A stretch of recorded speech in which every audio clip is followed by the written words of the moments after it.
Got myself on angel hair and baby's breath. Broken hymen of your highness, I'm left back. Throw down your little canoe so I can climb right back. Hey, wait, I've got a new complaint. Forever in debt to your priceless advice. Hey, wait, I've got a new complaint. Forever in debt to your priceless advice. Hey, wait, I've got a new complaint. Forever in debt to your priceless advice. Your advice. Your advice. Your advice. Your advice. Your advice.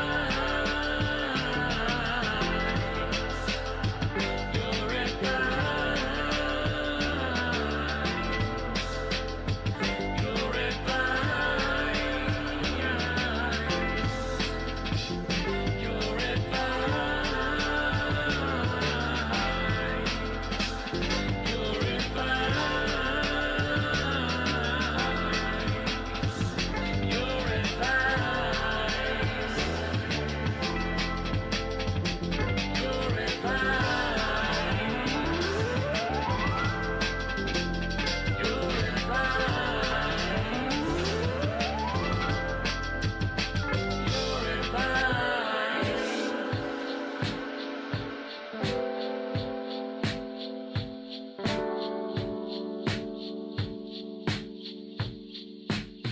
Your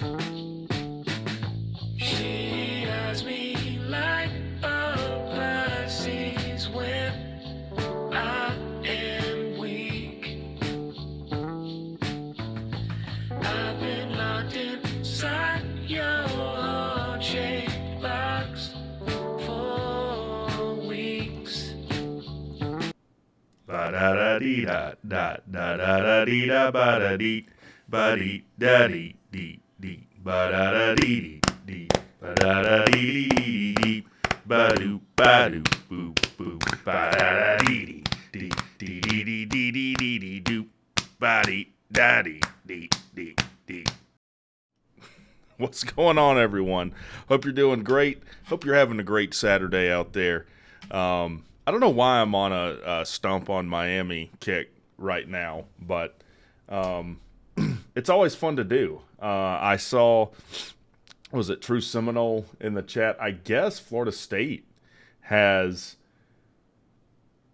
signed who? Jalen Brown. You spelled his name wrong, by the way. So if you're going to add him on Twitter or something, it's JALENBRO, not YLEN. But yeah, big get for Florida State. And that's going to tie in nicely. I've got some show notes here. I did think this through today. We're going to talk about Greco. We're going to talk about the portal. We'll talk about some DC stuff. I want to get you guys' input on the Tech Way because I'm preparing a piece where I'm looking into that because I don't think, as much as it pains me to say, as far as what is promised with the Tech Way memberships, that people are getting what they're promised. So I want to dive into that. Nico sent me it's a very short article. Everyone's talking about how do you fix the NIL and transfer portal, specifically transfer portal. We'll look at that. Touchdown Tim. There's one tweet we've got to look at, and I need some suggestions from you guys. Also, we'll take some calls toward the end. If you guys are cool with that, let's go through the chat. John Burns says, remember, winning ain't free. Send a check even if it's only $100. We need 40,000 fans sending $100 every quarter. Rambling on with Zach Jones. It makes me think of Bomani Jones. As Sea-Dog said, I like the rebrand. He says, we need to hire a DC and fast. These transfers ain't going to wait forever, and the portal only opens back up for like a week in April. Oh, I'm scared. Yeah, and that's right. I don't know if that's before or after the spring game. I don't think we've said when the spring game is yet. We're not even done with this season yet. So, the Stinger says, go Jackets. Do you actually think Greco will come back? 247 has us as the second choice behind Mizzou. We're going to talk about that, and I'm actually glad that True Seminole brought up Jalen Brown because they're going to tie in. Who else we have in here? Tilo 2002 says last week of the regular season for the NFL. I don't pay attention to the NFL. I watch one NFL game a year, and it's the Super Bowl. And I only do that to see the halftime show. David said it's payback time for Clowns Collins and no mercy. Ask no quarter, give no quarter. Yeah, I put out a tweet today, and I asked, how long before North Carolina comes to the conclusion that we did about Collins? Because they're all going to fall back on, well, when he was at Florida, they had a top 10 defense. That was in 2015, man. That's almost a decade ago now. The game is way different. What offenses are allowed to do, all the rules change, it's way different than it was back then. And Collins has displayed zero, it's like the scene in The Big Short, zero ability to learn from his mistakes. I guarantee you, Collins looks at what happened at Georgia Tech, and he says, none of that was my fault. If X, Y, and Z would have happened, everything would have been fine, and any success that Key has had is because I loosened the jar. I loosened the jar, and he just opened it.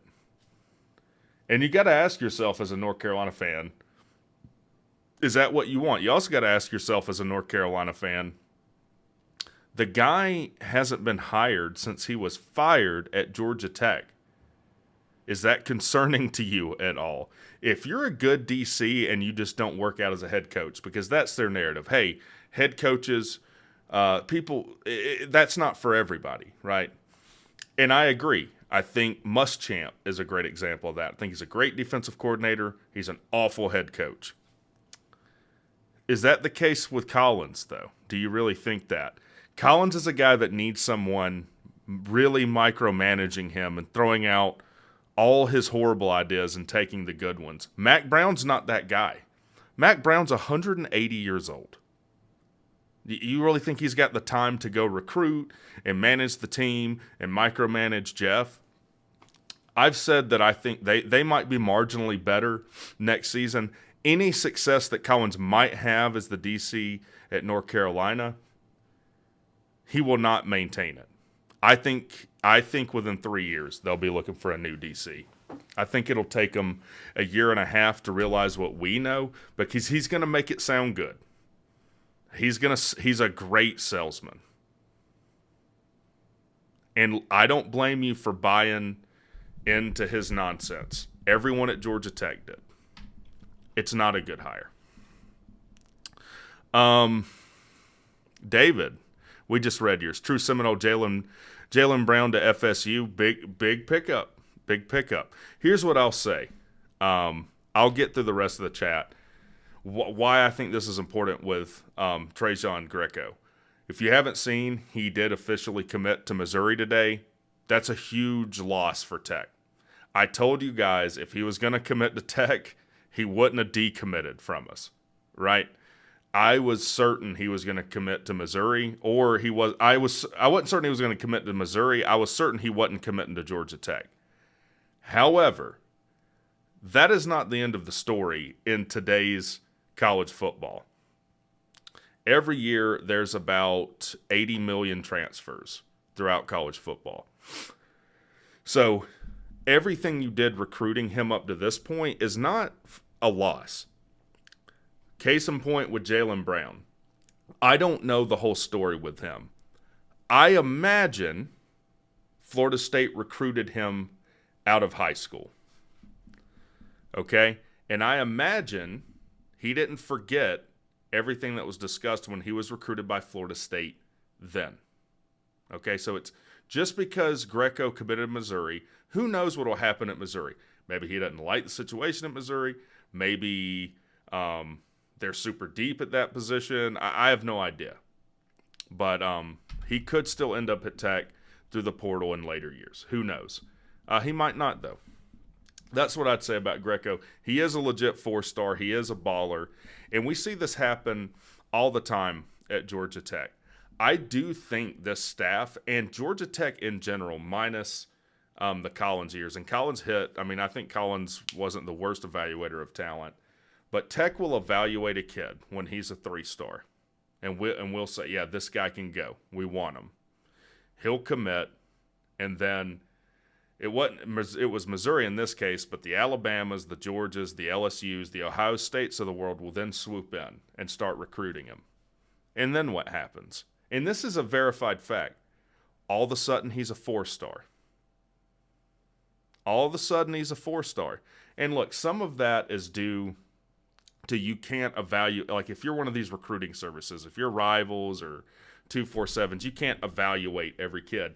And they're going to put a lot of weight, almost all the stock, into what major programs are offering.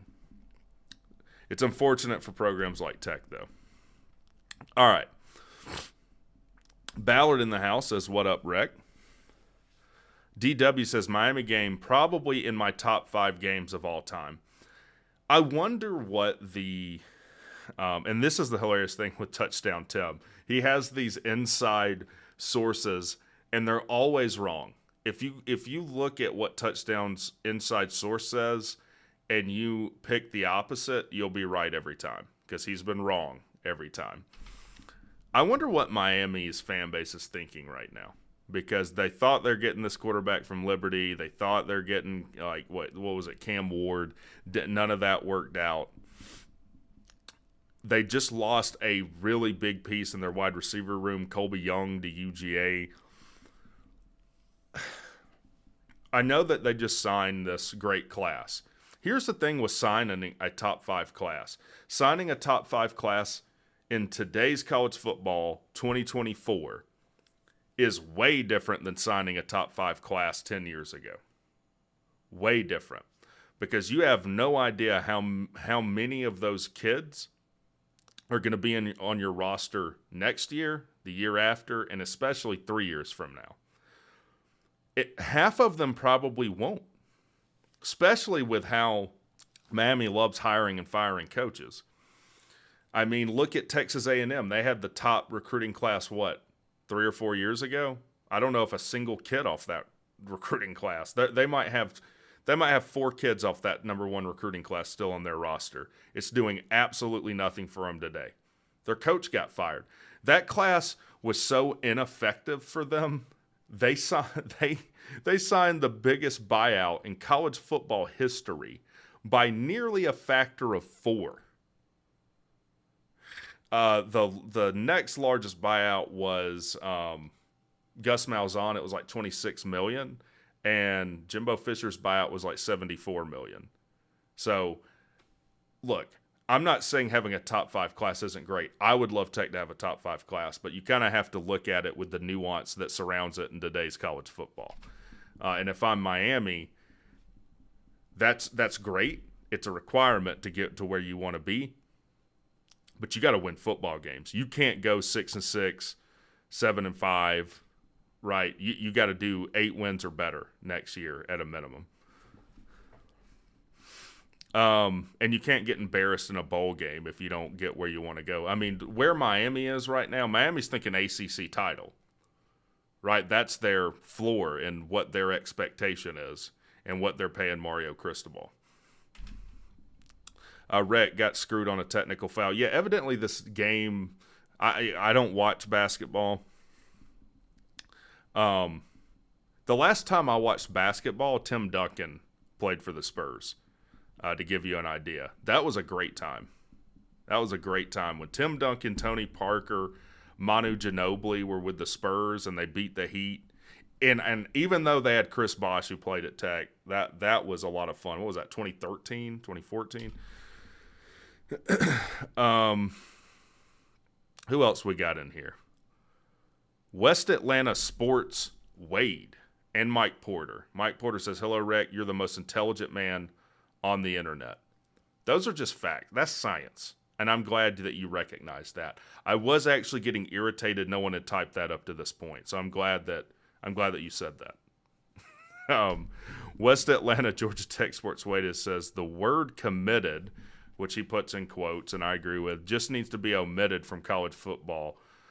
Seriously, it has no meaning anymore, right? I think tentative agreement is much more better for today. After much thought and prayer, I have tentatively agreed to play for whoever in 2024. So, what's going on, Coffee Killer? Yeah, this is why I think in the next 3 years, you'll see just straight contracts enter. Like, you've got to have contracts. You've got to have contracts. We'll talk about it a little bit later. That would protect both ends, the team and the player. 441W says, Rec, you and C-Dog were pretty brutal in adjusting your UNC bet. I know it's illegal to purchase Crow, but forcing the loser to hire Jeff Collins is brutal. Oh, boy. Yeah, we got paid out on that bet, didn't we? Better than we ever could have. What's going on, nerd? Good to see you in here. All right. We talked about Greco to Missouri. You know, that's a huge loss, but I've told you it's not the end of the story. Who knows what happens 2 years from now? Let's look at the transfer portal, because not a ton has happened, but some players who entered the portal out of Tech have entered a landing spot. So, actually, before we get into that, I want to show you this. Let me fix this. I can't deal. I know what I'm doing. I've been here before. All right. Abby. Now, Touchdown Tim, I mean, he's hit her up in her DMs. He's really thrown the Riz at her. And I think effectively so. I mean, I don't think he could have done any better. I will tell you this. What we're about to read is the single greatest pickup line I have ever heard in my life. This will work 100% of the time, 1,000% of the time. Okay? Who even cares? I don't even know who DJ Khalid is. Who cares who that is? Doesn't matter, right? He sees a picture he likes. This is the greatest pickup line I've ever heard. Wow. Hope it's not too weird. You're younger than my youngest daughter. LOL, but you are still very hot and beautiful. Have you guys ever heard a pickup line better than that? Not just, you're younger than my daughter. That would be great on its own. But to take it a step further, adding layers to this pickup line, not just you're younger than my daughter, you're younger than my youngest daughter. Will he end up on the Epstein Island list with Stephen Hawking? Maybe. Maybe. I mean, oh my God. Let's see what people commented on this. Timmy Claus, thanks for letting me borrow your yacht for New Year's. Scotty Pimp. Speaking of old school basketball, Scotty Pimpin' in the house. I hope that that's like a pun off of Scottie Pippen, who has lost his mind. College football blue bloods has commented. Thank you for that, Timmy. The best part is, even if she finds it weird, Tim's wife is not on social media, as he's clearly demonstrated. She can never find out about his riz, even if the haters wanted her to. This is great. This is great. So, yeah, you guys, if you're looking to get in the dating world or one-night stand world, definitely try out that pickup line. I think results may vary, but I think it will be effective.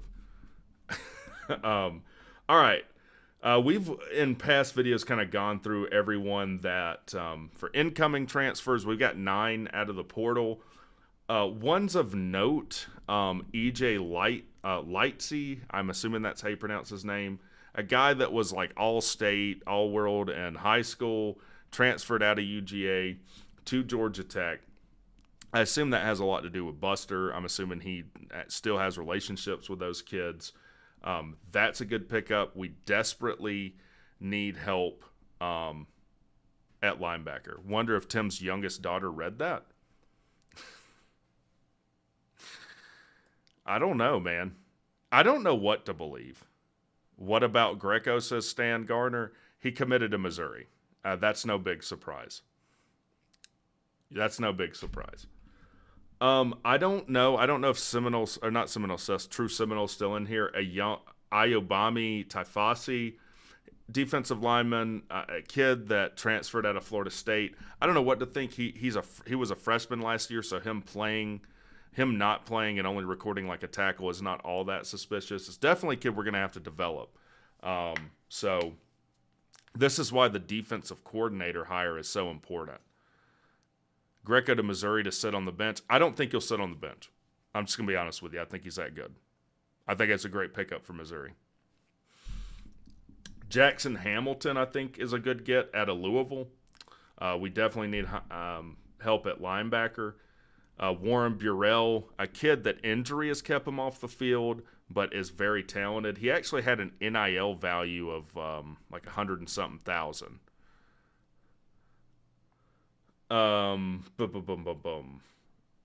As deep as we are at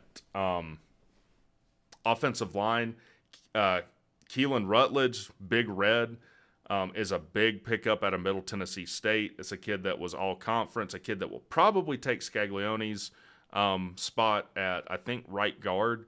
So that's a really good pickup. I didn't know anything about Saeed Gibbs until GT on top informed me, but he's a kid that was like FCS, defensive player of the year. He's a kid that could definitely come in and help us too. Now, out of the kids that have transferred out, I've never heard of Cyrad Bryant. Daquan Dowse hurts, and that surprises me because he was at senior day and he graduated from Tech. It seemed like he was going to come back and hit the portal. So I hope the best for the kid, but that definitely hurts us. KJ Wallace hurts. Where did he come out of? He came out of Texas or something. He transferred into Tech. He'll be transferring back out. Tatum hurts. So we're losing a lot of defensive linemen in the portal, and we're losing the one linebacker other than Efford with any experience. So I've brought this up before, and this is what my worry is. Rambling On identified this. Like, we only have, one more portal window to open up? And about every defensive lineman out of last year's class and the one of the two, so half of the linebackers who have eligibility left to play are gone. I am very concerned that our defense is not going to be much better next year. I really am. That's why this defensive coordinator hire is so important. I don't know what made Ternelius Tatum leave. I'm sure that Thacker leaving was a big part of that, and Scherer not being retained. I mean, I guess he's still the defensive coordinator. If he was gonna be our defensive coordinator, we would have heard about it by now, though.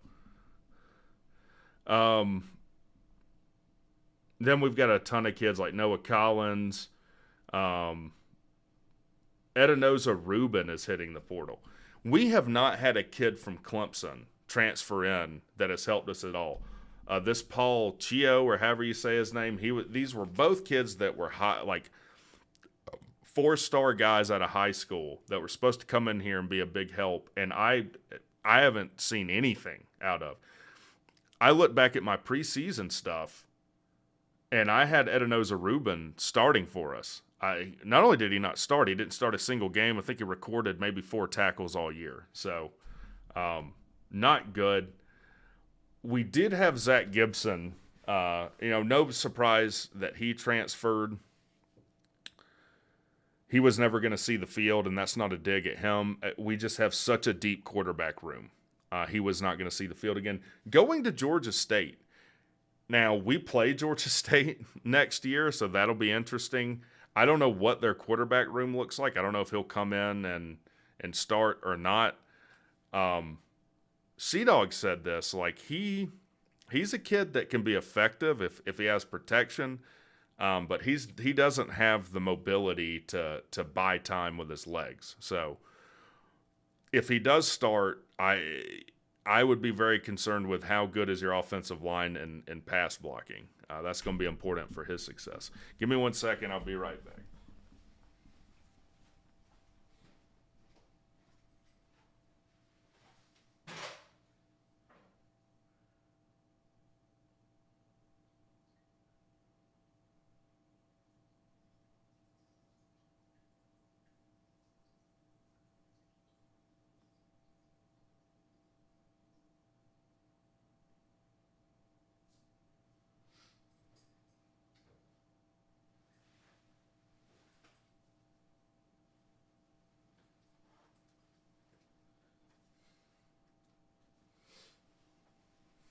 I don't know. Is there anyone in the chat that knows anything more about Georgia State than me? We need G Money in here. I mean, he's an idiot though, so he probably wouldn't even know decent football if he ever saw it.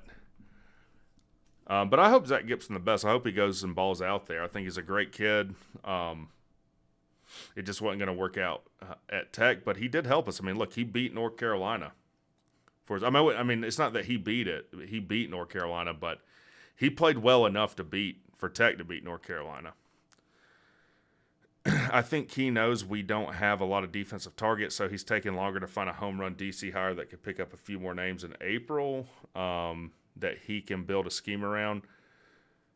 I could agree with that, rambling on. The thing is, you better hit a home run with that DC hire if you're going to take this long. He better bring in some players for you. Jason Moore, I've never heard of. Ezra Odenjar, he was on last year's recruiting class, I'm fairly certain of. He's committed to UAB. Ashton Heflin, and this was a kid I was kind of high on, linebacker. Shocker, like most of the kids that are leaving are linebackers or defensive linemen. That's what's got me concerned. He goes to Marshall. I'm sure that has to do with Coach Boogie, Coach Seymour. He's the defensive coordinator at Marshall. I'm sure that was a connection and why he's going there. Bryson Dixon, another kid. I'm pretty sure he's out of Alabama. Not the college, but the state. we recruited him out of the state of Alabama. He'll be going to UAB, or not UAB, USA, University of South Alabama. And I know that because every time I play NCAA 14, I like to be the OC either at USA or Georgia State. If you really want to challenge, you pick Georgia State because they have 60s across the board as the biggest challenge. John Burns says, Harbaugh goes to the pros and we hire Michigan's DC. I don't think we got the pockets to hire Michigan's DC. He might be in the running for the Michigan job for all I know if Harbaugh went to the pros. Andrew K says, why didn't Key just hire Jeff Collins since UNC has demonstrated that he's best on the market? Joking. I tell you what else, and I need to probably make a video correcting this, but evidently I didn't understand just how bad Jeff Collins' contract was. Todd Stansberry is an abject idiot. He is an absolute idiot. So not only did we sign Jeff Collins to 7 years, not only did it have ridiculous guarantees, we had to pay him out $11.37 million. There wasn't a single intelligent AD that was going to give Jeff Collins that kind of job, that kind of contract. It also doesn't have a buyout clause to where, generally speaking, your buyout is reduced by the amount your new school is paying you. That doesn't exist. So he could make $8 million a year as the DC at North Carolina, doesn't reduce his buyout by a penny. I don't know that for sure, and I don't know where people are getting that from. But if that is true, and I don't know, is his contract public? I don't know where people get this from. If you do know, please send me a link so I can verify it. But if that is true, that's so dumb. And that's why if you're negotiating your salary, definitely figure out who Collins' agent is. But that infuriates me. Like, to me, that tells me that Collins was not all that confident in his own ability if it had to have those ridiculous guarantees with it. His contract is public, IIRC. Well, could you find it for me? We'll read it. We'll read it on the show. Elias Cloy, he's an offensive lineman. He's going to, I guess, Alabama A&M. Tyler Gibson, that's Zach Gibson's brother. He'll be going to Charlotte. And obviously, we've already talked about Kyle Kennard going to South Carolina. He had an NIL evaluation of like market value on On3 of like $413,000. I'm not trashing the kid, but I don't know, and I don't know if that's like his total for his whole time there over 2 or 3 years, or if that's a yearly thing. Who's paying Kyle Kennard $413,000? They have him listed as a 4-star transfer. I think that's wrong. I mean, we're one of the worst defenses in the country, and I don't even think it's like you can say, oh, well, he was a bright spot on it. Half his sacks came in one game.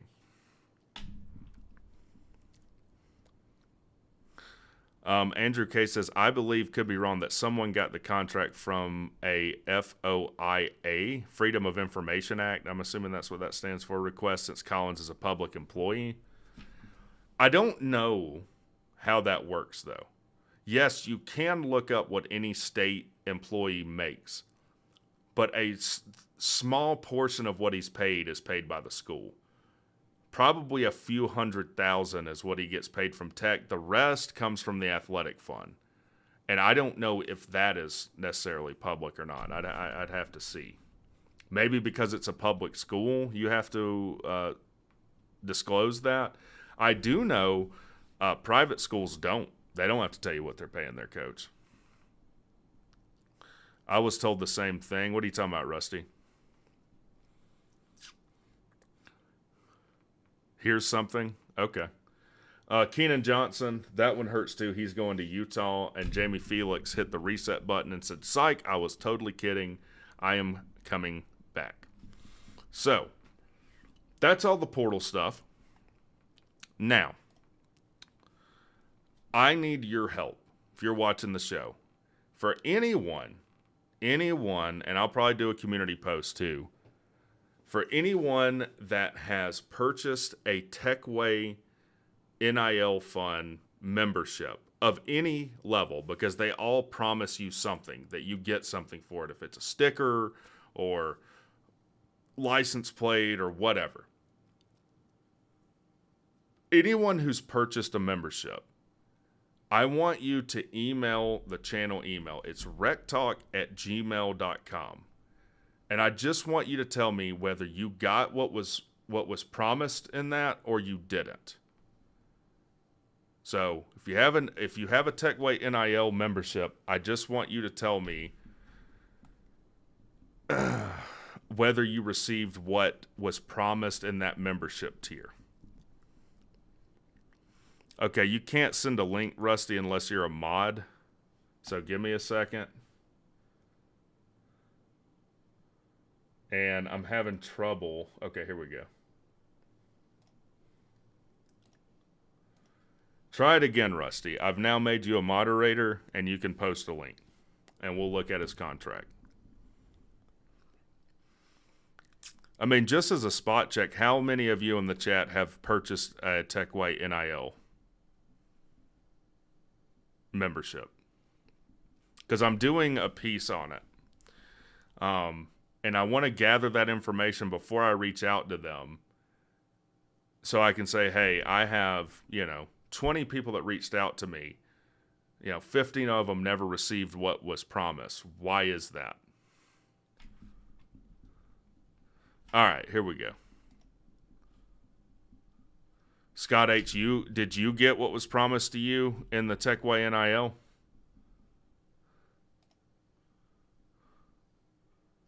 Okay, yeah. So it's wrecktalk@gmail.com. Just let me know if you got what was promised to you, because I did not. I did not get what was promised to me. All right, I've got Coach Collins' agreement. Let me search buyout. You need to run the NIL. WreckTalk's blood pressure is about to go. What do you mean I need to run the NIL? Oh, I need to run it. Yeah. Well, it's not even that I need to run it, man, but someone needs to run it. You can't tell me it's being run right now. No one's getting, to my understanding, what they were promised to get. And if that's like some kind of optional thing, like when I pre-order a game at GameStop and there's some pre-order incentive and I don't get it and they say, oh, well, it's limited in the small print, that's manipulative. And we need an answer for that. Page 8 starts the termination. All right, let me switch over.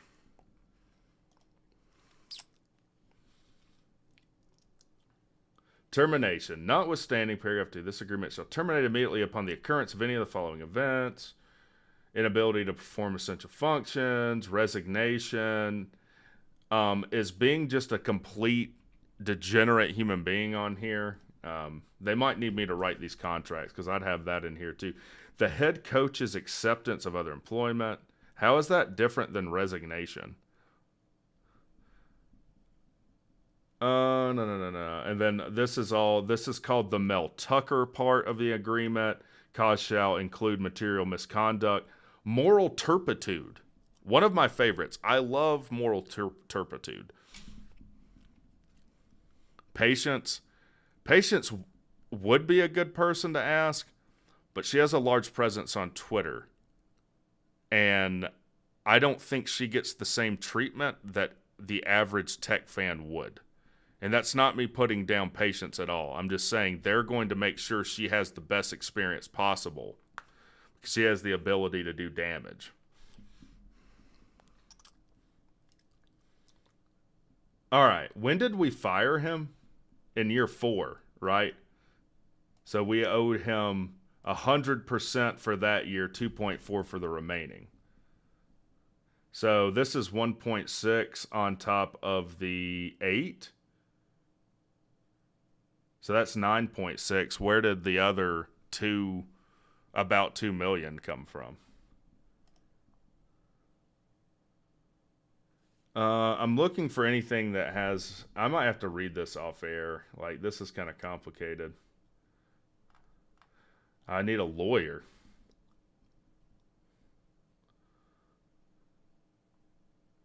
The buyout obligation will be equal to the product of 2.4 times the number of full years.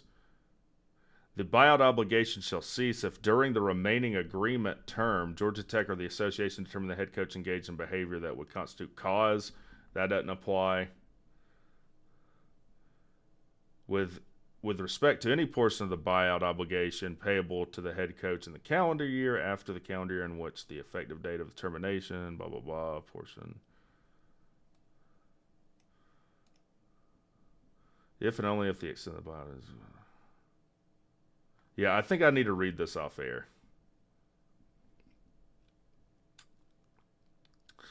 I'm going to have to read this off air and see.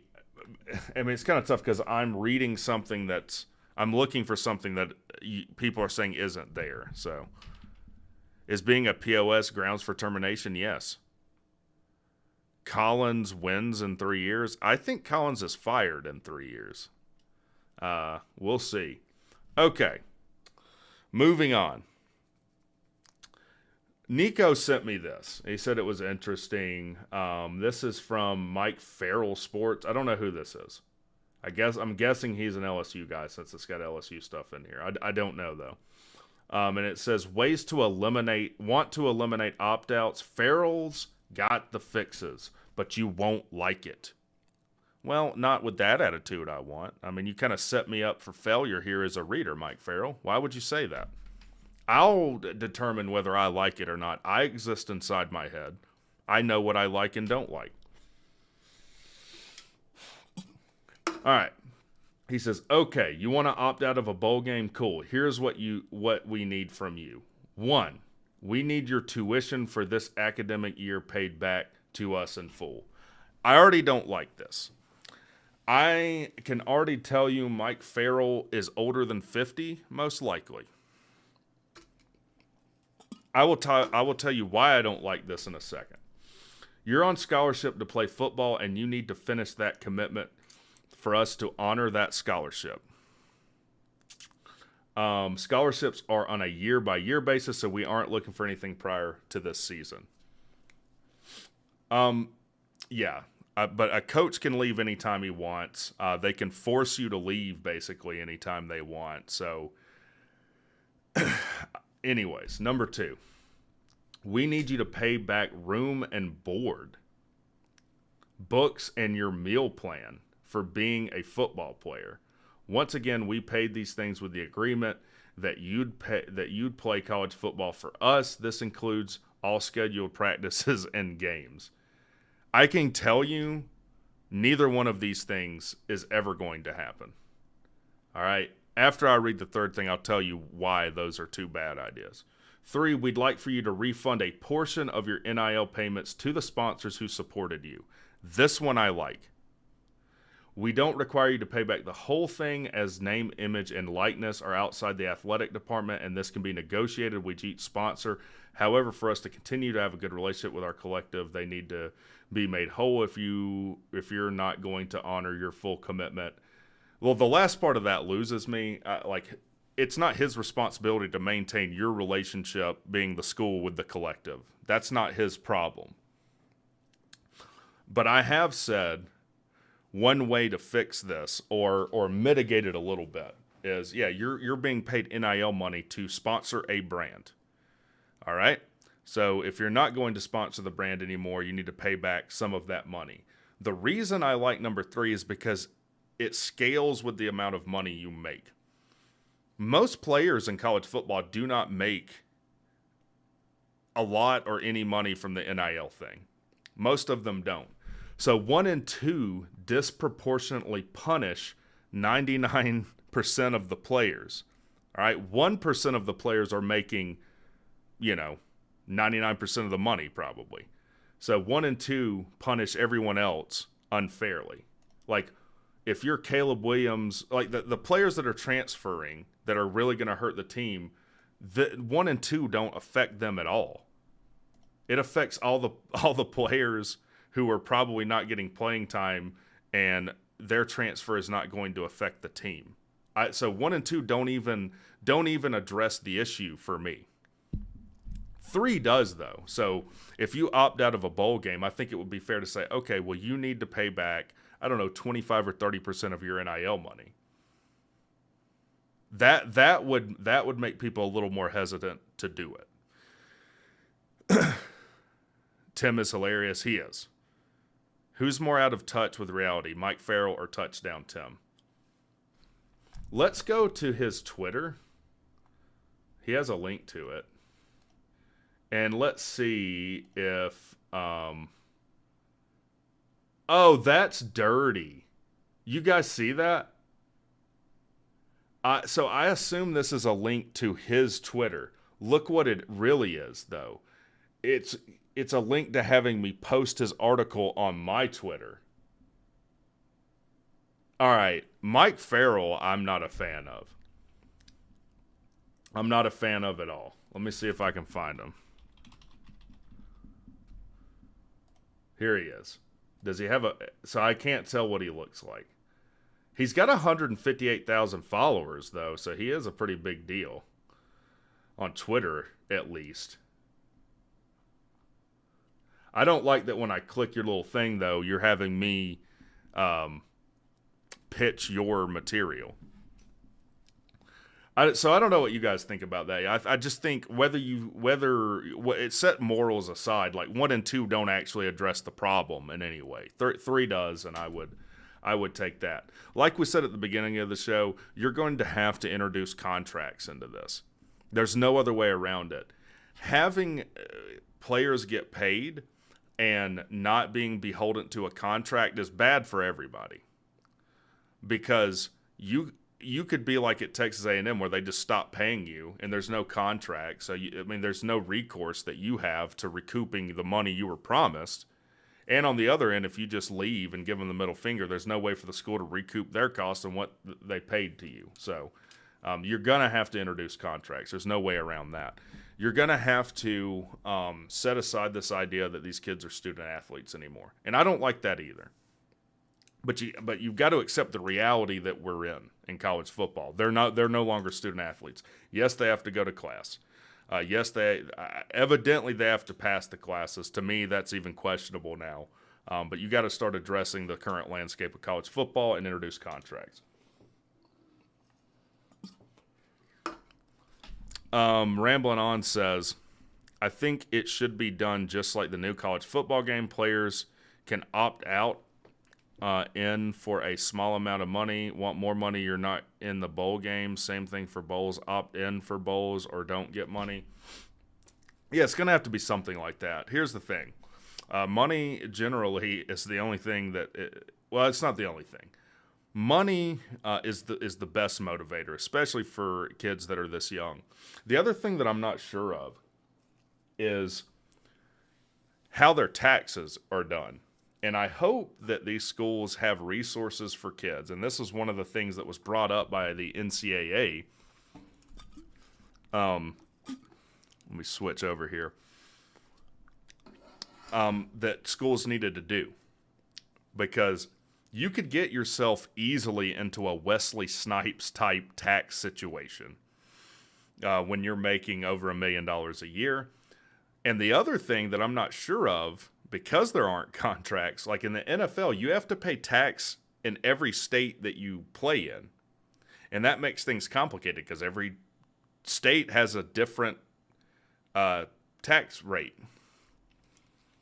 I'm dyslexic. Well, that's true. What did I say that was dyslexic? Yeah, so you would need an accountant to work all of this out for you. And I'm just thinking of my 18-year-old self. The first thing on my radar is not making sure my taxes are set up correctly in a extraordinarily convoluted tax situation. GT on top says one major hurdle is that transfer portal forces players to leave before the bowl games. Yeah, they're probably going to have to rethink windows, and they probably will change the window because coaches of major college football programs have brought this up. We've already opened the door to you're going to have to recruit your roster all year, but your team shouldn't be decimated before a bowl game. Like, you just need to take that out of the equation and not allow it. And then you might say, well, they'll just say I'm injured and lie about it. But, I mean, all I know is what we're doing right now isn't working. All right. I will open up the StreamYard. What do we got here? It's almost 9 o'clock. I'll open up the StreamYard. Anything you want to talk about, whether it's tech football or not, if you want to talk about NIL, whatever. I'll drop the StreamYard link in the chat. If you want to call in, talk about something, ask my opinion, give yours, there it is. That's the link.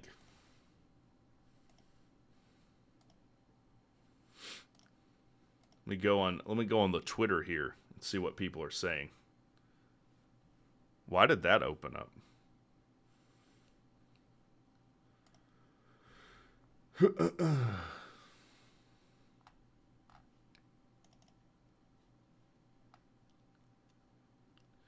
Arthur Blank might be on the hot seat. Atlanta Falcons owner Arthur Blank is reportedly torn over whether to fire head coach Arthur Smith.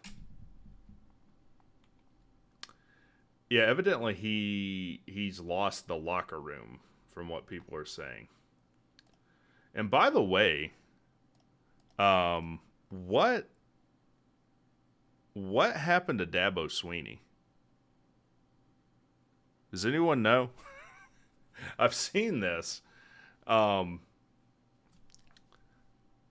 don't know if Stan from Spartanburg, or what was it, Tyler from Spartanburg might have found him, but that's a shiner if I have ever seen one.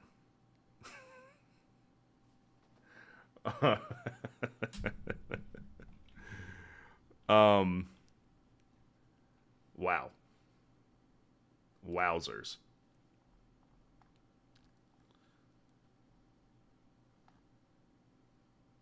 Oh, there you go. There's one for Sea Dog. Beaver nuggets are definitely the thing. I'll tell you what. Let me ask you guys this. I think this is a good question because I've thought about this myself, and I'm not looking for an answer of win more or win a national title or whatever. But if you could change one thing about Georgia Tech football or Georgia Tech in general, what would it be? Like improving Bobby Dodd Stadium or, I don't know, better NIL offerings. If you could change one thing about Georgia Tech football or Georgia Tech in general, what would it be? He got cocky after the bowl win and told Tyler to pull up. Yeah, I mean, it broke the skin on his cheek, man. It's not good. It's not good at all.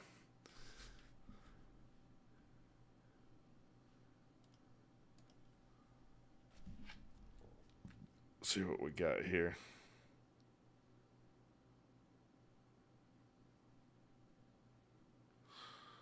All right, some of you emailed attendance, game attendance. Okay. This is actually something rambling on and what Janae Thomas got into. I think game attendance, I mean, obviously going 3-9 for several seasons did not help. I also think, and I don't know what you think, GT on top, or I brought this up before. I do think there is a core group of people or administration or whatever you want to call it at Tech. There's a very pretentious gatekeepy air at Tech that is very unwelcoming to new fans. Maybe I'm misreading that. But I think winning heals a lot of things, and that would help with that. But yeah, I would, like, if I could change something and Bobby Dodd was packed out every year, I would definitely do it. I think Tech could be a lot better at being more welcoming. Our school needs to take athletics serious. Once they do that, improve our stadium. With improved stadium brings fans and revenue. Got to spend money to make money. I'm going to slightly disagree with that. We're still paying for a renovation to Bobby Dodd Stadium from 1995. So yeah, you could do 100. I don't know. You could build a new stadium, tear it down, and a $1 billion new stadium. If you don't feel like you have the fan base to support it, to make it profitable, then you're going to be in an even worse financial situation. That being said, I at a minimum, the trough bathrooms are awful. Clemson had them too, though. I will tell you this. As high as they are in their stadium, Clemson's trough bathrooms were just like Tech's. I do think you're absolutely right, though, about school administration. I don't think sees the value, and Tantor's brought this up, the value that a successful football program can bring to your school. I think Tech administration looks at Tech like we're a premier engineering school, and we are. And athletics is kind of this nuisance that we have to deal with. I don't think the athletic department looks at it that way, but I do think Tech administration views it that way. I'm saying if the school takes athletics serious, then we could get to the point where we can afford stuff like that. Yeah. And I think I've said this before too. Like, I do think you've got to convince some of these tech barons that to donate to the athletic program. Like, there's a lot of money that flows to the school that I don't think we necessarily take advantage of. Yeah, a lot of money flows through the school, like academically, but that has nothing to do with your athletic program. What's going on, Colby? How are you, sir? Now, I do think we're moving in the right direction with some things. I do think Jay Batt was a home run AD hire for us. You know, he's come in, and I think he's doing things that are injecting money into the program. Because as long as that we are as indebted as we are, and we're paying $20 million a year interest payments to some jerk-off bank, we're going to have a ceiling that we're not going to be able to get over. You might have a season where you make an Orange Bowl. You're not going to be able to maintain it with the financial situation that we're in. And that's just a fact. So what can you do to counteract that? I don't know. I do know one thing. You got to get this debt paid off as quickly as possible. That $20 million in interest could go ahead and pay it. You could pay off Brent Key's contract right there. You'd have it ready to go. USC quarterback transfer Malachi Wilson is going to Boise State. Interessante. I think the Hyundai deal was good.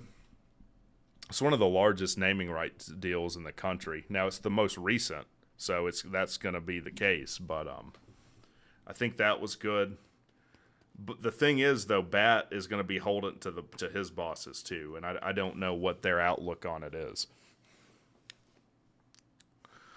Rambling On says, in my opinion, in 2023, we are in Atlanta, Georgia, the home of hip-hop. There's no reason college football programs should only be getting nerds. That's dumb. Well, our academics are going to warrant that a little bit. That's not something that's going to change. But I do agree with you. Like, look, there's a ton of movies filmed. College Football Hall of Fame's here. A ton of rappers are from here. And I do think Tech needs to lean in that. That's what was so tragic about Collins, because I think Collins was right about a lot of that stuff. As far as how Tech needed to market Georgia Tech, I think Collins was 100% right about. Unfortunately, he was an awful coach. And what that did and how that set us even further back is these pretentious Georgia Tech administration people, I think they looked at that and said, see, all this rap and the way he's marketing in Atlanta doesn't work. I think they, like Collins had the wrong takeaways from people like George O'Leary and Saban, Tech had the wrong takeaways for why Collins wasn't successful. Outcast for the block party next year would be great. If you could get Big Boy or Andre, that would be huge. And I'm glad you brought that up, because I do think that's something, like we had Ludacris before the Georgia game. Like, I think that's huge, and you need to lean into that. And if they didn't, they had Ludacris on campus. If they didn't have him personally meet every recruit on campus while he was there, then I throw my hands up and I say, you guys have no clue what you're doing. I'm surprised they didn't. I mean, you've already paid him however much to do the thing. Have him on the sideline with Tech stuff on. Why would you not do that? So you gotta realize, like, when you have a guy like Ludacris on campus, you need to take full advantage of that. It's not just that he's providing entertainment for you. To me, that's secondary as to why you would have him on campus. It's a recruiting tool you need to use. And I hope Tech realized that.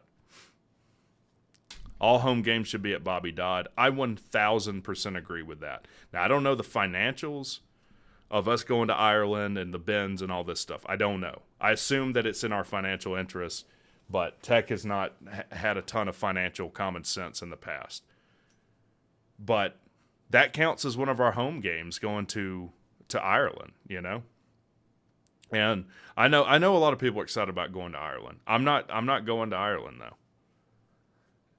And most Tech fans are not going to be in the financial position to drop $4,000 to take a trip to Ireland. To me, like, that's even further gatekeeping who can be a part of this thing. I don't like it. Yeah, all the older Tech fans that are retired or well into their career are going to be able to afford to do that. But as far as getting new fans, it does nothing for you. Nothing.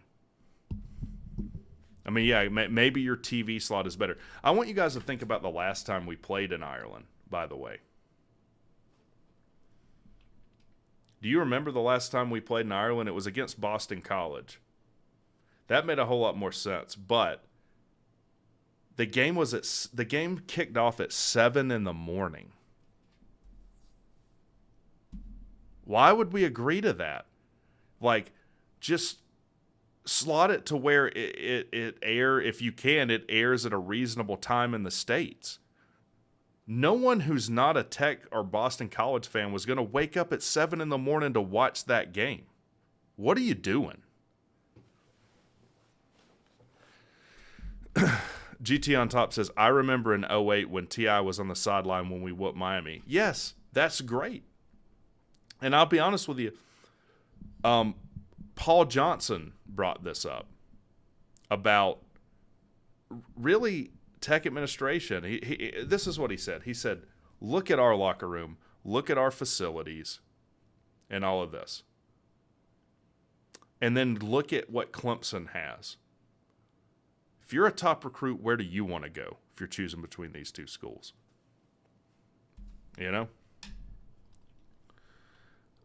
What time is the kickoff for FSU? Around 9 a.m. I doubt that they've given a kickoff time. Let's see. Georgia Tech, Florida State, kickoff time.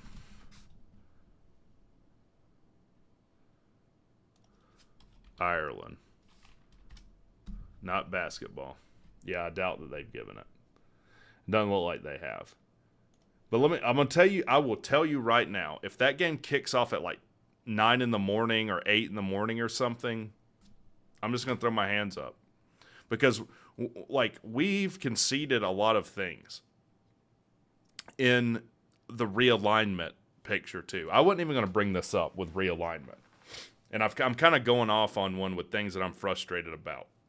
But I love this team, and I want it to be the best I can. And there's a lot of things that I just flat out 100% do not understand. It's week 0. Okay, well, can it at least air at a decent time? We don't have one protected rivalry, from what I remember. Not one.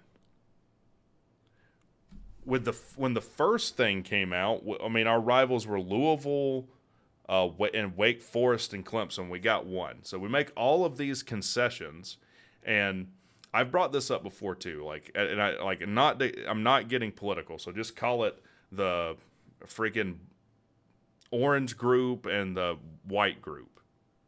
The orange group, to try and placate the white group, will say, well, look, we'll make all these concessions to make you happy. And the other group will say that's a good start. And that's a perfect analogy for how realignment's going. Like, it looks like it's going to implode anyway. So all the Tobacco Road teams get what they want.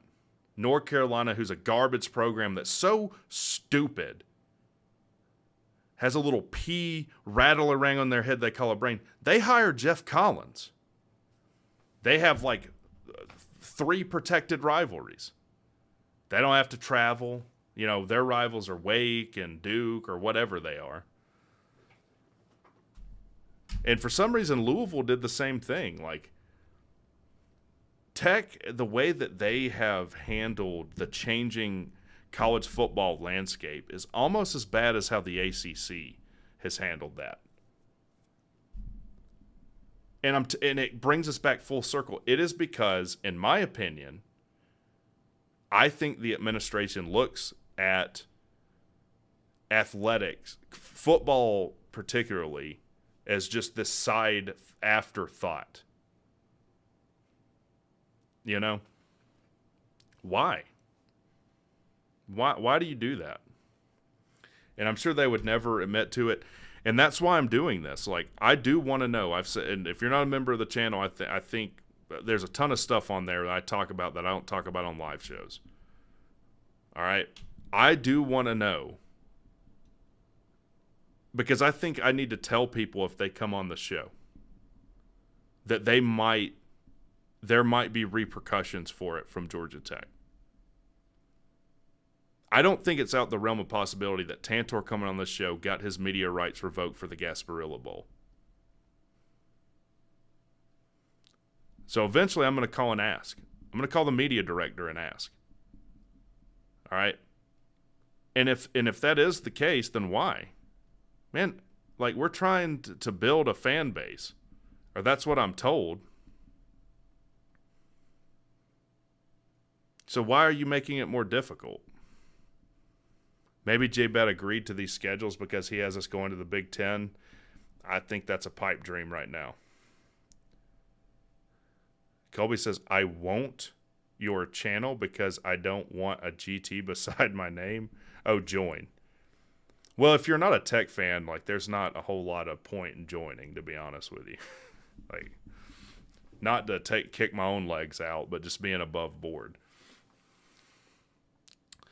Dublin is 5 hours ahead, so maybe a 6:30 kick for 1:30 kick here, or 8 p.m. kick for 3 kick. That would make sense. 8 p.m. kick there for a 3 kick here. I still don't understand. So why did we kick at 7 in the morning here? They're 5 hours ahead? Okay, so that would have been like the middle of the afternoon. Okay.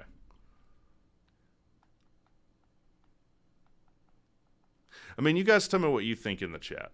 Well, what is your opinion, your honest opinion of Georgia Tech as a whole? And that's really why, that was kind of what I was probing when I asked, what would you change about Georgia Tech?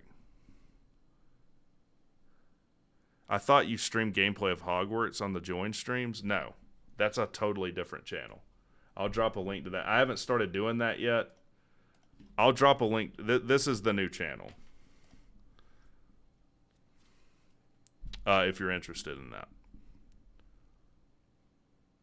I also think it's interesting that people like boycotted that game. But like people have this idea that if you buy something that you tacitly agree with everything that anyone involved believes politically or ideologically. I think that's insane.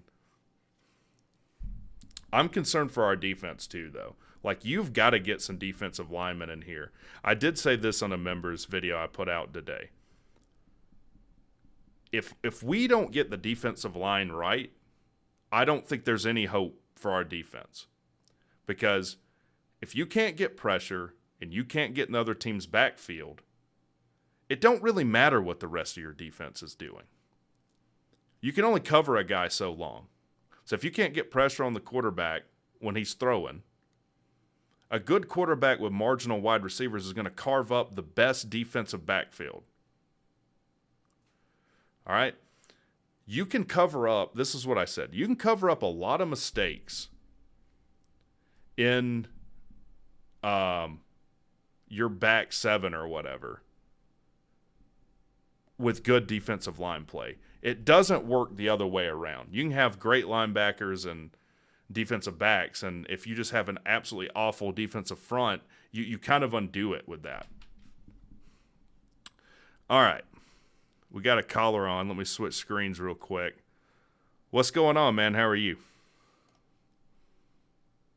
Oh, hold on one second. You're muted, by the way, but let me turn my headphone on. Can you hear me?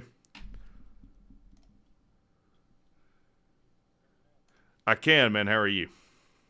Good. You doing all right? Yes, sir, man. What do you think about? What do you want to talk about tonight? I was just going to bring up the realignment, beat the dead horse, I guess. Yeah, man. Like, we've all placated and made concessions, and like Florida State still sues, the ACC, and I'm sure you've seen like 6 other teams or whatever are kicking around the idea of litigating. That's right. I was listening to Josh Pate. Josh Pate. Today, I think it was aired like a week ago or so. But him and some guy were going on about, these schools that are like Texas and Oklahoma are moving to the SEC, and they were kind of advocating for like a 9-3 or 8-4, like LSU getting into the playoff and stuff like that, because 10-2 won't be 10. 10-2 will be a really good record, like a national championship caliber team record versus a 12-0 team on like the ACC side. Oh yeah. Well, Pate has said like he has a pretty strong SEC bias. Yeah, they were talking about like Arizona, like they would have been like the number 4 seed had Texas. I mean, I guess I don't know. Well, Arizona's in the Pac, are they in the Pac-12? Yeah, they'll be in the Big 12 next year. Yeah, they were saying basically Arizona would have been the number 4 seed and would have got a bye, and that wouldn't be fair. Like, you'd be rewarding these weak conferences by giving them a first-round bye for the 12-team format. Okay, so you're going to like handicap certain conferences with seeding. Here's the thing that I think. Like, you can't have it both ways. Like, you can't have it like we're going to make super conferences and we're going to get all the money, and then whenever it comes playoff time, we also get everything there.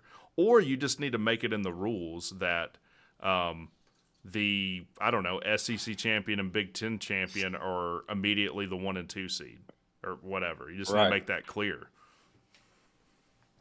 And my thing is, you want all the money, because if the conference is so hard, then why don't you move?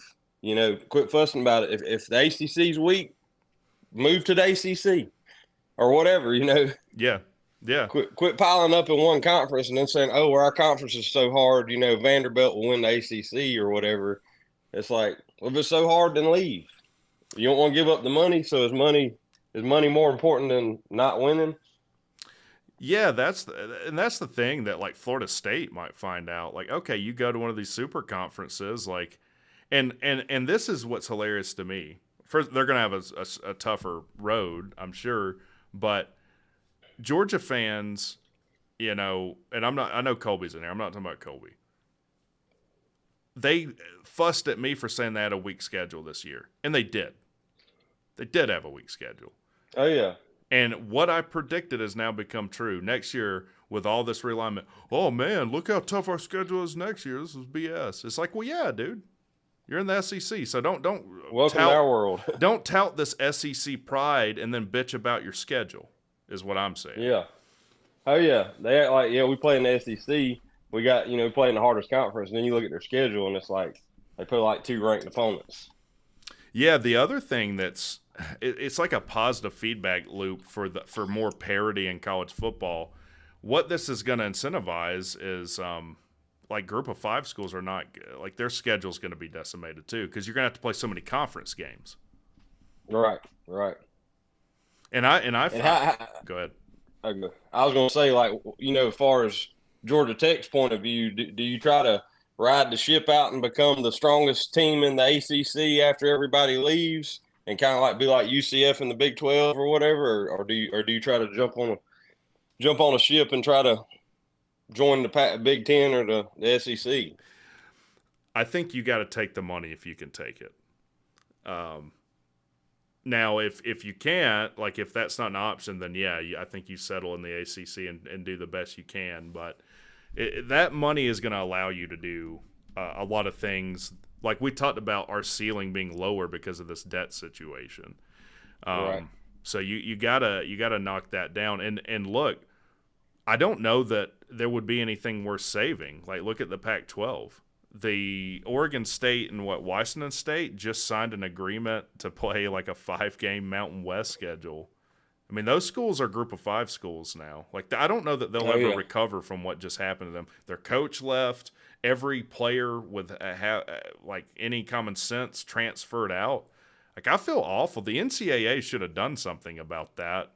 Right. They didn't, and those schools are ruined. I mean, that might be worse than the death penalty that SMU received years ago. Yeah, I seen something on Twitter yesterday or something. I wish I could find it, but it was like a layout of what I guess the Group of 5 would look like, and they had us and Duke and Wake Forest was like the powerhouses on the east side. Yeah. And then on the west side, I can't remember. It might have been like Arizona or somebody. Yeah, I mean, I think this is going to end up with probably two or 3 conferences. Well, it's going to be basically 3 conferences anyways, or 4 conferences going into next year. But I think like in the next 10 years, like you'll have, unfortunately, college football north and south. Right. But I think Florida State, I talked about this on the ACC show, so maybe I should say it here. I think Florida State might have their chin way too far out in front of their toes right now. And I don't think they see a big left hook coming. Because this lawsuit, it's the first one of its kind, first of all. So it might cost as much, it might cost a significant percentage of the buyout they would have to pay to just litigate it. Like, these lawsuits are extraordinarily expensive. Like, I've talked to high-powered attorneys before, and I asked them, like, okay, the average case that you do, like, how many pieces of paperwork are associated with it? And he goes, over 1 million. Over 1 million, like, pieces of, like, printed paper. So it might take 10 years between the time all appeals are exhausted, and then you're almost at the end of the grant of rights anyway. Right. Then you got to think about where your landing spot's going to be, because, like, I would think the Big Ten is their best bet. The SEC doesn't really need anything, but honestly, neither does the Big Ten. Nope. And another thing, Josh Payton, whoever that guy was, I can't remember the fella's name, but they were talking about what the SEC just told the NCAA, like, hey, screw y'all, we're going to have our own championship. And then we'll crown our own national champion. Yeah, that's what they're afraid of. They're afraid of 2 things. One, what's happening now, they get litigated to oblivion every time they issue a ruling someone doesn't like. And, yeah, they're afraid that the big names in college football will make their own league. And I don't know what that would look like. I mean, and this is what sucks as college football fans. Like, I feel like we're around the same age. Yeah, I met you before. Like the college football we grew up watching is gone. It's never coming back, Right. and I'm kind of depressed about it. you know. Oh yeah, but like just say if Tech could get in the SEC and you'd get that money, well, you're still on. You're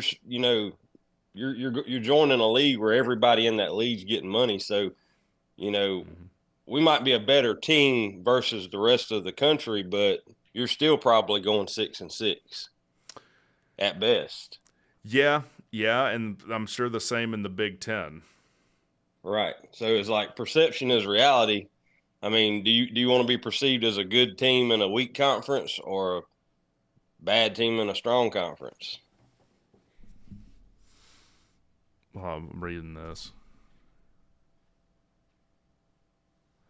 Oh, sorry. There was an idiot in the chat.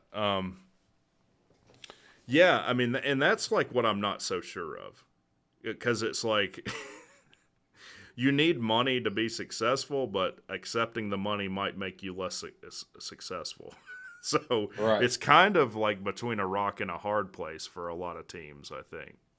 Oh, yeah. Like Carolina and Kentucky and Arkansas, those schools, I mean, all they can do is wear that SEC shirt because they'll never, ever have a chance to make the 12-team playoff. Yeah, South Carolina, man, is did they get a quarterback in the portal? They were proud of their portal class, and I'm like, yeah, y'all may be a better team, but now you got Oklahoma and Texas in, so you're probably on the level that Vandy was this year. You're probably like the 13th best team in the SEC. Yeah, I actually didn't think about that as far as the SEC is concerned. There's like 3 teams in the SEC that are so far ahead of everyone else as far as the resources they have. Like, you're not going to probably consistently compete against them. No, like Ole Miss and all them. I mean, you got Georgia, Bama, LSU, A&M, Texas, and then I'd say Oklahoma and Florida and Auburn are all on that second tier. Yeah. So you're looking at Ole Miss is probably like the 9th most prestigious school, or probably the ninth best program in the SEC. Did you see where Judkins is transferring? Oh yeah, I've seen that. And I heard he was kind of like a toxic teammate or something. Is what they're trying to pitch. Well, did you see what Jackson Dart put on Twitter? It was like this thing that it was a clip of Tom Brady that was like basically like, if you don't want to be here, great, we'll beat you when you go somewhere else. So he did not leave on good terms at all. It seems like people were pretty upset with it. Yeah, and he was a phenom his freshman year, but I wasn't too impressed with him this year, to be honest. Yeah, he took a step back this year. It'll be interesting to see, I guess, where he goes. I love to see Ole Miss getting bit with the old portal bug for all that they've done to us. Oh yeah, they were crying. They was like, "This has poaching written all over it and all that," and I'm like, "Y'all are one to be talking." Yeah, Kilo Stone goes over there. No one knows who he is other than Georgia Tech people and the ones on Ole Miss's roster. I don't even know what. Let me look at Kilo Stone's stats. Did he even play for them this year? Let's see. He played a little bit, but I know he played a little bit against us. I think he made a couple tackles against us. Another thing I want to talk about, I'll let you look that up, but it pertains to the portal too. Go ahead. Well, like before the portal opens, like we have all these players like a Kilo Stone last year and like Zamari Walton and all that saying, I'm coming back and all that. Mm-hmm. And then all of a sudden, the portal opens and then I guess teams see that they need to have a need. And then all of a sudden, it's got to be poaching, like they're going to a Kilo Stone and offering them to enter the portal and stuff. So they're being recruited before they enter. I think there should be some kind of agreement before the portal opens. Like Brent Key sits everybody down and says, "Here's your NIL offer, take it or leave it." And he can justify what he wants to pay, I guess, depending on your ability and all. And then if you sign that agreement, you're not allowed to enter the portal. Yeah, I mean, then go ahead.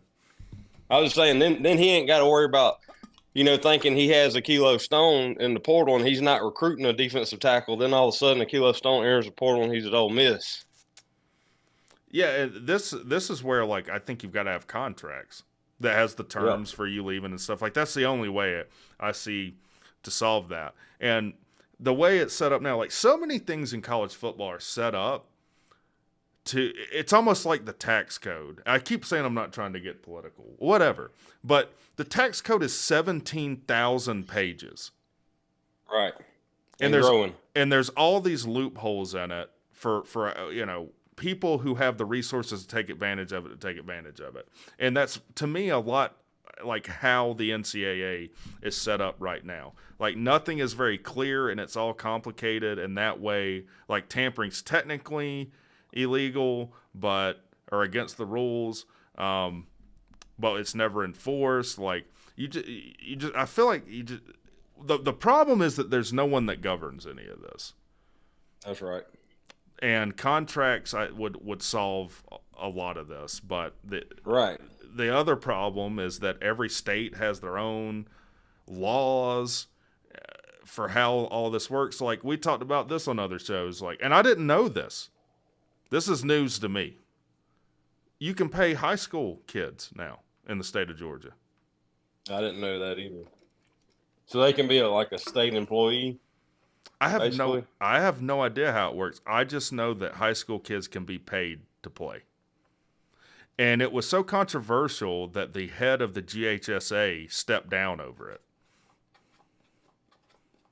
But every state has their own rules. So in some states you can pay high school kids, in some states you can't. So it's something. Rambling On as a $2 says, what stops the ACC from keeping FSU out of the ACC championship? I'm sure there's rules written down as far as what qualifies you for the ACC championship. I mean, I don't think that's. I will say, I mean, the ACC filed a lawsuit first against Florida State, so it does seem like they're doing the right, or not the right thing. There is no right or wrong thing in this stuff. I don't know. It's got me. I'll say this: 2 years from now, I have no idea what college football is going to look like. None. Yep. I couldn't tell you who's going to be in what conference, or what the rules are going to be. Yeah, like, I mean, our only chance of making the playoffs will be within the next 2 years if we could somehow win the ACC. Yeah. Yeah, and that's like what has me worried as a Tech fan. Like, what does this look like for Tech? And coming full circle back to what we were talking about with how Georgia Tech administrations, how seriously they take a lot of this. Yeah. I think Jay Batt and Angel Cabrera, I think they take it serious. It's just a matter of getting everybody else on board. Yeah, and I'm not talking about them. I think they're great. But they're not they're one of many that make these decisions.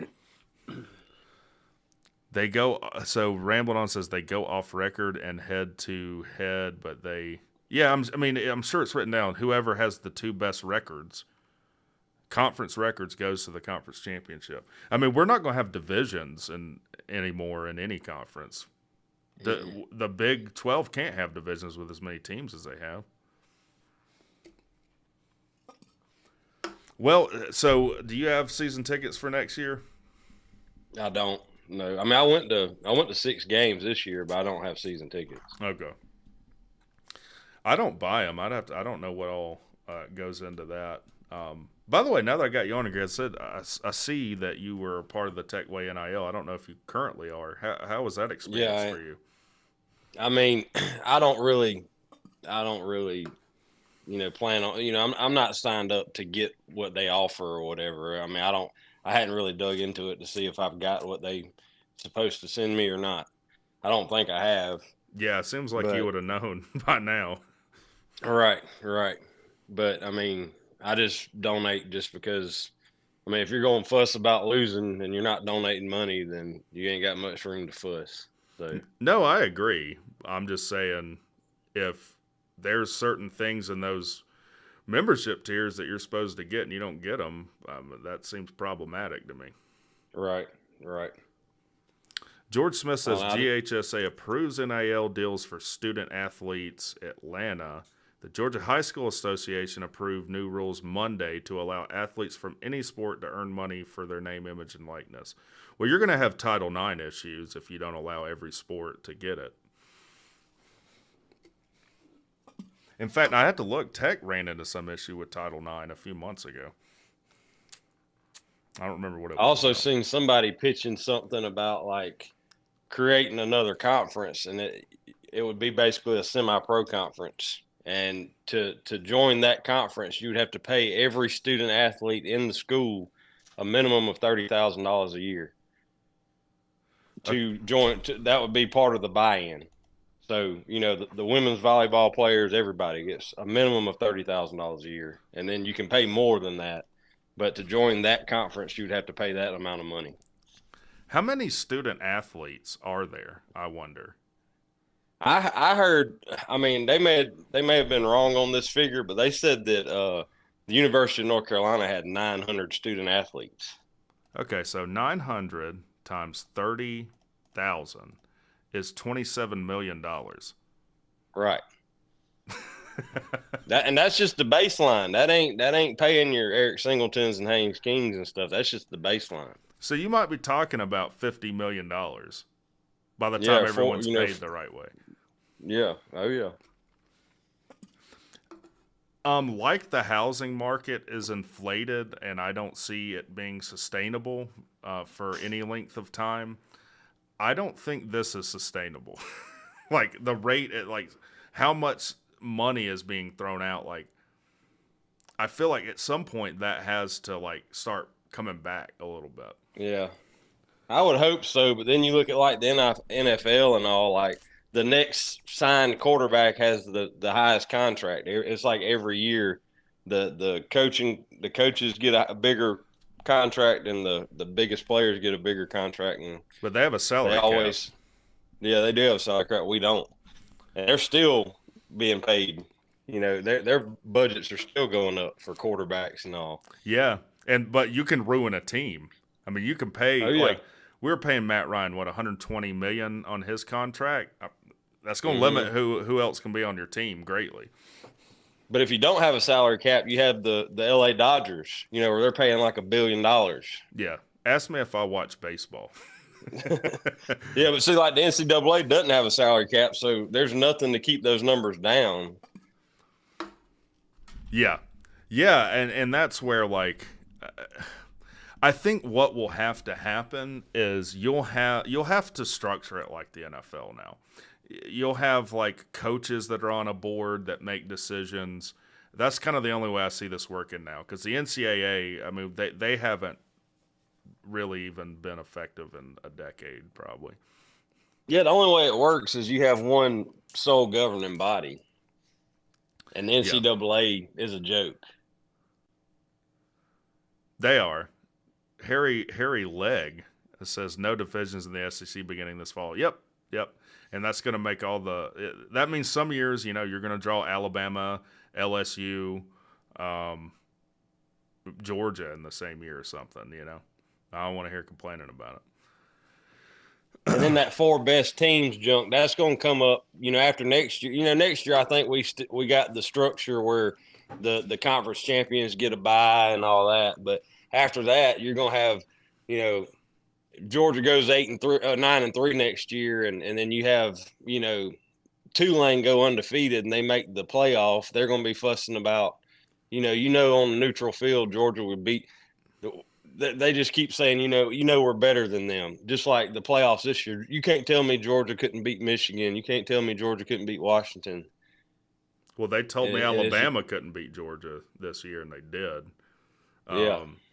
Yeah, that's a really good point, too. A lot of people, this is the common counterpoint that people try and provide for FSU getting snubbed. What's going to be fixed next year? Don't worry about it.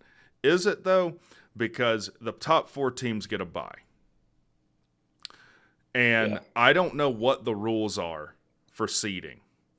I admittedly, so I'd have to look. Let's say that it's at the discretion of the football committee, though. You're going to have the same issue for who gets a bye. Florida State could be in the same spot. I know like the highest 4 ranked teams that's won their conference get the 4 buys. Okay. And then you got the highest ranked group of 5 school gets the automatic bid, and then everything else is just, the beauty pageant. Okay, so it's the top 4 highest ranked teams. Who decides those rankings? That wins their conference. Okay, that wins their conference. Who decides how they get ranked? The playoff committee. Okay, so again, we have the same issue. We could run into the same issue we did this year, but instead of who makes the playoffs, it's who gets a bye. Am I understanding that right? Right. Okay. That's right. Okay. Yeah. So that. But you don't have the Pac-12 no more. So basically every conference is going to get a bye. True. That's true. Okay. That's why I'm glad you're on here. All right. I didn't consider the Pac-12 no longer exists, and I will be rooting for Washington. And I did. I picked Washington. By the way, I don't know if you were watching Texas Washington. I watched the whole thing. Did you not get the impression ESPN really wanted Texas to win that game? Oh yeah, no doubt. Yeah, I definitely got that impression. How many timeouts did they get after they were out of timeouts? 2, I think. Yeah, something like that. Yeah, they wanted Texas to win bad. And all these SEC fans, they were pulling for Bama and Texas because they were going to claim Texas because they're a future SEC school. So I'm glad both of them lost. Yeah, that's what I said. I said, cards on the table. I'm just glad no team that will in the near future be in the SEC will be playing in the national title this year. But yeah, I mean, it seemed like they wanted Texas, and that's a whole other discussion of there needs to be some rules that are changed. I see you, Kobe. We'll bring you in a second. One, subbing. There's, to my knowledge, and I've seen it a dozen times this year already, there is nothing that prevents you as a defense when the offense subs to force them to run the play clock out by just being slow subbing. Right. The other thing that came up in the Washington-Texas game is that if you're trying to run clock and you get an injured player and the other team's out of timeouts, they get a timeout. Like that seems like there needs to be a rule. Yeah, Texas wouldn't even had a chance if that boy wouldn't have got hurt. They would have run the clock out on the other end of the field. Right. And then the other thing that came up is if they review a play, you give the team a timeout. Yep. So there needs to be runoffs for those situations, I think. I don't know what you think. Yeah, I think so too. I mean, you can't, if somebody gets hurt, I mean, you try to keep people from laying down to get timeouts. That's one thing, but that's on the other end of the ball, Right. But if a player gets hurt, like that running back, I mean, he wasn't laying out there to try to run the clock. Yeah, he was hurt. Or stop the clock. He was hurt. Yeah, for sure. So, if you could kind of keep giving, you can't, it's not scripted in the sense you can make the team win, but you could keep giving them chances by just reviewing plays. Yep. If they're out of timeout. So, well, man, I appreciate you coming on, man. You got any final words before we bring Kobe on? That's all I got, man. I appreciate it. Go Jackets. All right, appreciate it, man.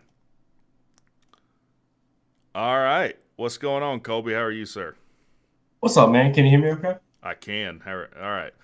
What do you got for us tonight? Oh, man, I'm just here to drag the playoff committee. So what do you think about the whole playoff situation? What's your take? Because I haven't heard. Well, I'm a Georgia fan. I like SEC teams and everything like that. And I typically kind of root for Alabama when they're playing like out of conference. Like I just respect Nick Saban in a sense. You know what I mean? That's fair. And rare for a Georgia fan. Most Georgia fans don't like Nick. Yeah, well, I mean, I respect them in a sense. I wouldn't say root for them, but I respect them. Yeah. But Florida State got absolutely screwed out of the playoff. They did. And I've said this, like anyone who's honest, like whether you think they were one of the 4 best teams, the conversation has to start with, but they did get screwed. Yeah. I mean, it all comes down to this: games are played for a reason. Am I right? Yeah. Yeah. So I mean, if you go 13-0 and I know everyone's dragging the ACC right now. Mm-hmm. The ACC is not horrible. I mean, sure they're not like the best conference in America right now, but 13-0 with the ACC championship has to have some, like, you got to stand on that. So the playoff committee is they don't stand on business, if you know what I mean. They don't stand. Well, I've been saying that, like, yeah, either let Vegas pick or, I brought up, and not digging at you, but like every Georgia fan I heard of is like, well, Georgia's going to drag Alabama, and not even Georgia fans. Most people thought Georgia was going to win that game. So why even play it? Just put Georgia in. Yeah, I mean, see, when we played Alabama in the SEC championship, I think I had my score prediction like 41-28 in Georgia's favor. But if there's a kryptonite to Kirby, it's Alabama and Nick Saban. Well, this year I think Georgia's kryptonite, and everyone's accusing Tech fans from the Georgia side of claiming some moral victory. I'm not. I was at the game and I watched us run pretty well on Georgia, and my thought was, we don't have the horses to run with Georgia this year, and we who knows how that'll be in other years. Like, we didn't play well enough to win the game, but my thought was Alabama does. And if Georgia's run defense is this suspect, they might struggle against Alabama. Sure, yeah. I've said this. I said this all year. Georgia's back-to-back national championships. Hoorah to us! But I've said since the preseason, Georgia's not going to win a national championship again because we cannot stop the inside rush, and we don't have the running backs that we did in the past 2 years. Yeah, what's going on with that? Georgia's traditionally had, you had what, DeAndre Swift and like Noshawn Marino and Todd Gurley and all these, top draft pick running backs. Because y'all are recruiting at this amazing level. What's happened with the running back room? I mean, well, you look at it too, and it's kind of weird because all these like kind of good running backs weren't really great. But then when they go into the league, like you got Dalvin Cook, Dalvin Cook. Yeah. He played for Georgia, and he wasn't like lights out at Georgia, but like in the NFL, he's like doing numbers. And you look at what's his name? Something with a Z. Not Zion, but Zamir White. Zamir White. Yeah. Zamir White was like okay at Georgia, but like he's at the Raiders now and like putting up fantasy points like no other. I don't understand. I don't understand it, but it's something that needs to be addressed, and I think we addressed that in the transfer portal with the addition of Travis Etienne. But I'm not here to James Cook, I think. Dalvin Cook played for Florida State in the Falcons. Yeah, his younger brother. Yeah. Excuse me. Yeah, but go ahead. Yeah, no, but I'm not here to talk about Georgia. I'm just here to talk about how Florida State got screwed. Alabama did not deserve that. Okay, so let's just go back a few weeks in the college football season. Texas lost to Oklahoma, right? Am I right? Am I right about that? Oklahoma and Alabama, yeah. Yeah. So Texas lost. No. Oklahoma. No. Texas was a one-loss team, so they beat Oklahoma, lost to Alabama. That was it. So Oklahoma. Why isn't Oklahoma in then? Because they lost 2 games. They lost to Kansas, I think. They just beat the mighty Texas, though, WreckTalk. Yeah, well, I'm sure you see it this way, too, from what you're saying. Let's be honest. Texas is in because Bama was in. You couldn't justify having one without the other. If you were going to put Alabama in, you couldn't put them in. Conference champion, same record, and Texas beat them head-to-head. What I'm trying to get at is that wins matter, but losses matter, too. Losses matter, but when you lose matters more. Well, I'll tell you what I think, and you might not agree with this. I think they needed an SEC team in. I was having, Slim Shady Canes. He told me this predicament, like this would happen, and he got it to a T as well. He said Georgia's going to lose to Alabama. Florida State's going to run the table like they did, and they're going to put Alabama in because they need an SEC team in the college football playoffs. Yes. I was like, well, that's probably accurate, but I don't think they would really do that, and yet they still did it. It's fucking blasphemy. Well, No, you're good. I definitely think they need an SEC team in, and we could avoid all of this theater and pageantry and speculation if there were clear-cut rules. I mean, what am I supposed to think when there's not clear-cut rules? And people are like, well, there are rules. No, there's not. There's guidelines that they can follow that they might or might not follow and that they'll add at their leisure. There's no automatic qualifying rules for it, though. Yeah, but I see, like, I'm an SEC. I don't want to say I'm an SEC homer, but I tend to root for SEC teams when they play in the bowl games, right? Well, I'm an ACC homer, and this is what I've said. Like, what annoys me is not homerism. It's when your homerism overrides common sense that annoys me. Yes, that's. So when I see Texas, or Alabama lose to Texas in week 2? Yeah. That has to count for something. I don't care if it's 12 weeks prior. It has to count for something. But when Georgia, I hate bringing back Georgia, when Georgia loses to Alabama by 3 points in the SEC championship and they drop from 1 to 6, it doesn't make sense. It doesn't make sense at all. Well, in that instance, yeah, when you lost mattered, and then you know.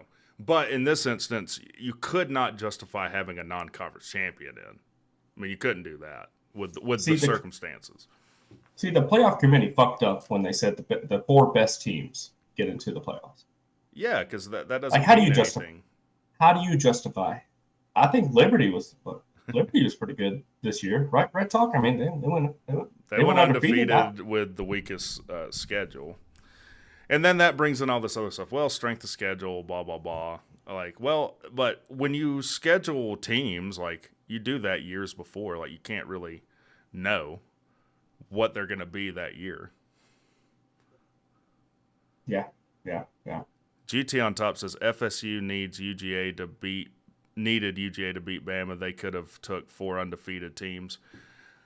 Yeah, they definitely could have. And like, I don't know, man. Like, and I don't know what you think about the 12-team playoff, but my opinion is it doesn't fix everything either. No, it's gonna be more of a mess because there's gonna be 13. Okay, number 13 team. There's gonna be a lot of number 13 teams. Mm-hmm. Only this year there was Florida State at 5. You didn't hear all the Georgia fans coming out of the woodwork saying, "Hey, we should be in the playoffs." There's a lot of Florida State fans saying that. There's going to be a lot more 13, 14, 15 teams and be like, "Hey, why not us?" Yeah. And then as far as you're seeded and who you play, if you're 5 to 12 is going to matter. So yeah. I also want to know your opinion. I talked about this with GT on top. There seems to be some rules gaps of like, what did you think of the end of Texas Washington when Texas basically gets 2 timeouts when they're out of them? Okay, I'm going to be completely honest with you. I fell asleep at halftime. I had to drive all day to work on that. What was it? This Monday? Yeah, the Monday. Okay. So I had to work the next day. 5-hour drive. So I can lay it out for you. So yeah. Washington basically has the game won. They have a 98.6% chance of winning. There's like a minute or so left, 2 minutes or a minute or so left. Texas is out of timeouts. Washington has the ball on the other. I think they're right at the 50 or something. Washington has a player get hurt.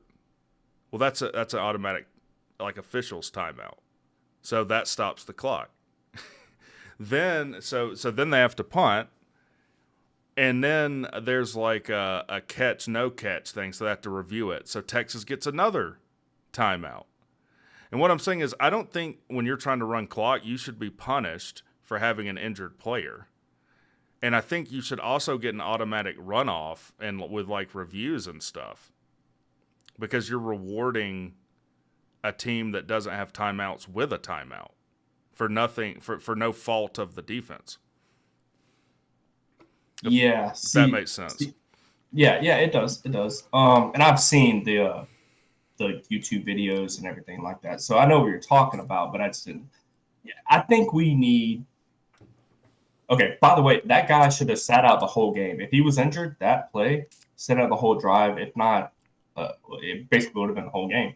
I wouldn't say it's hard. It's hard to it's hard to make a rule to that. This is why we need a commissioner.